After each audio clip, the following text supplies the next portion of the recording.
Success are 20 to 1. Never tell me the odds.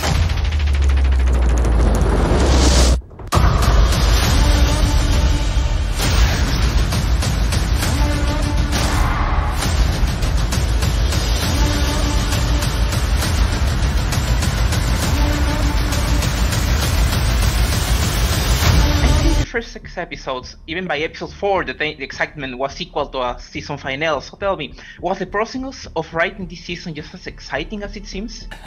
Every year, whenever we're approaching a new season, what we really try to do, we wait to start writing going until we find a way in that gets us really excited, that we know will get the actors really excited. Because we really want each season to have its own unique feel and tone and energy, and really what we're looking for is that excitement that we had when we sat down and write the original script for Stranger Things. So we're just looking for that every year, and yeah, we try to bring it because I feel like if we're not excited, you're going to feel it on screen. So certainly, once we found a way into this season, it was really fun to write. It was really exciting. Okay, every season you end up working with a movie legend, and now it was Robert Englund. Was he always in your mind to play Krill?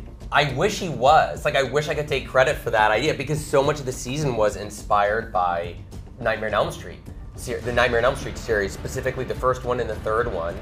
And we talked about it all the time. We talked about Freddy Krueger all the time in relation to our new villain, Vecna. And then it was just, we had this role, Victor Creel, and we were just watching audition tapes, and out of nowhere, it was a tape from Robert. He was in a bathtub, acting his pants off. He was incredible. And it just, first of all, I was mad at myself for not thinking of him. I just would never thought he would be interested in doing it. And suddenly we had this tape from him. How did he know? He couldn't have known that this season was so inspired by his performances in those movies.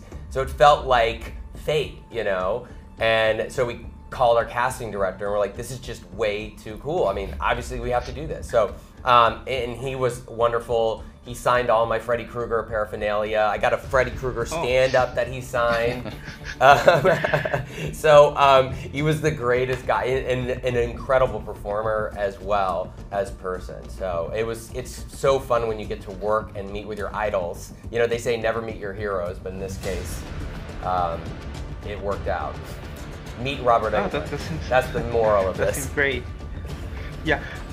Another thing, one plot of this season is based on the very real Satanic Panic. You were born in '84. Did you experience it as a kid, or you were born a little bit late for that? We were a little later, although I do remember we did play some Dungeons and Dragons when we were growing up, but we were more into Magic the Gathering, the card game, and so that was the game we really played. And I remember in middle school we were played every day at lunch with our friends, and eventually the school said you can't play that anymore, and it got banned.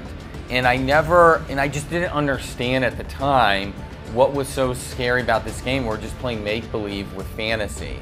And so that was sort of, that led me to learning about the Satanic Panic and what happened with D&D back in the 80s. And then there's an amazing documentary series called Paradise Lost, which really gets into that sort of panic people had back in the day and what happened to Damien Eccles and his friends. And then Peter Jackson did a great one, West of Memphis. Exactly, and it's just something that really, it worked out with the timing of the show. It's something we've always wanted to do. I mean, we started to hint at it at the end of season 3 because we knew we wanted that to be a big part of this season, which is our kids are outsiders. They are different from the norm. And to some people that was scary, and in the 80s, one of those things it led to was this Satanic Panic. Thank you. Have a good day. No, you too. Thank you.